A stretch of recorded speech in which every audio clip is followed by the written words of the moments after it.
Hello and welcome to the 5-Minute University topic on student evaluations of teaching. This presentation is brought to you by Sina Haynes from the University of Mississippi School of Pharmacy. Student ratings of instruction is one of the most researched areas in education. While highly debated, research has shown that anonymous student ratings reflect several different aspects of teaching.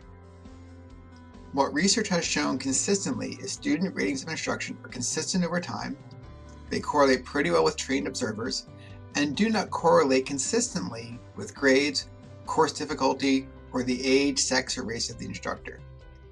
While these assessments are meant to improve teaching, student ratings of instruction also are used for several purposes in assessing teaching effectiveness. Again, they can help faculty improve their teaching, but are also used for criteria for promotion, tenure, merit, teaching and award selection, university-wide program review, and even as a means for students to select their courses. Student ratings can provide constructive feedback as it relates to the classroom organization and planning, clarity and communication, skills of the instructor, teacher-student interaction, and evidence of self-regulated learning. So what are some important tips for effectively facilitating and responding to student evaluations? Try to start course planning with the student's frame of reference.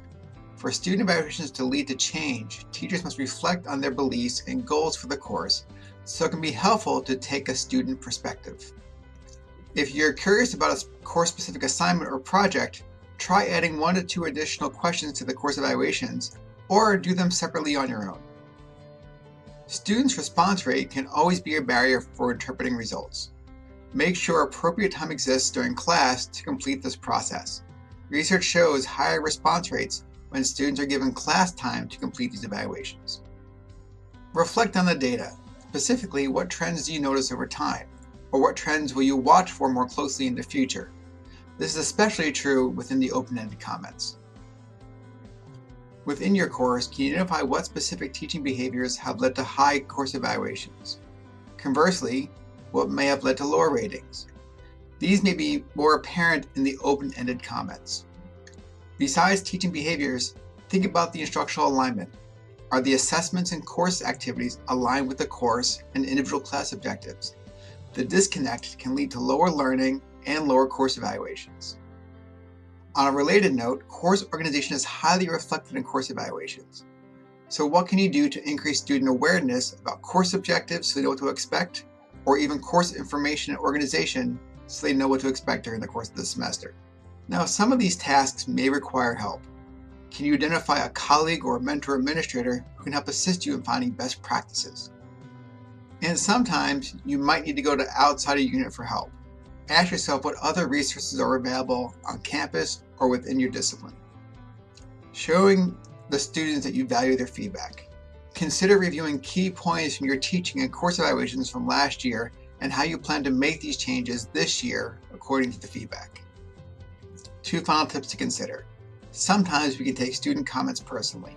It may be helpful to have a colleague look at your raw data and find themes within the student comments. This protects you as the instructor from being biased and maybe seeing unfair assessments about you or your teaching. You may also try using interim course evaluations for the students and using that to show students what is going well within the course and what is not going well, and how you're going to make changes to the future parts of this course. Often students don't benefit from their own comments about the course, and this approach also shows you care and value student feedback. Student ratings are only one source of data about teaching.